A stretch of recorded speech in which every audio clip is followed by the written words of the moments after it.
किस तरह से किन किन चीज़ों से हम खिदमत खल्क कर सकते हैं? क्योंकि अक्सर लोग समझते हैं बहुत ज़्यादा पैसा होगा तो ही खिदमत खल्क हो सकती है, तो ये ज़रा क्लियर कर दें। एक मारूफ तरीका खिदमत का ये है कि आप चैरिटी कर दें। हाँ। आप वो जो बड़े बड़े तरीके होते हैं, हाँ। जिस तरह कोई नेचुरल क्लाइमिटी या डिज़ास्टर आ गया, आप उसमें जाके हाँ। हेल्प आउट कर दें। हाँ। ऐसा इसका इसका मैं समझता हूँ कि ये 20% है खिदमत का। अच्छा। 80% इससे पीछे है जो छुपा हुआ है। कैसे? हाँ, वही जानना चाहते हैं हम कि हाँ, पैसे के अलावा और क्या क्या किस क्या किया तरह जा से? सकता है। हाँ। आप एक फ़र्द हैं, आप हाँ। कोई तंजीम नहीं है, रिसोर्सफुल नहीं है, आप एक फ़र्द हैं और हम्म। एक छोटे से मोहल्ले या घर या फैमिली में आप रह रहे हैं। हाँ।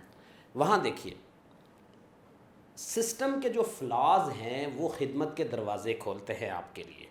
कैसे?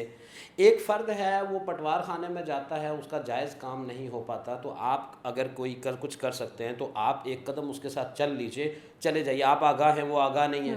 बेशतर लोग ऐसे होते हैं ना, फॉर्म फिल करना भी नहीं आता होता है।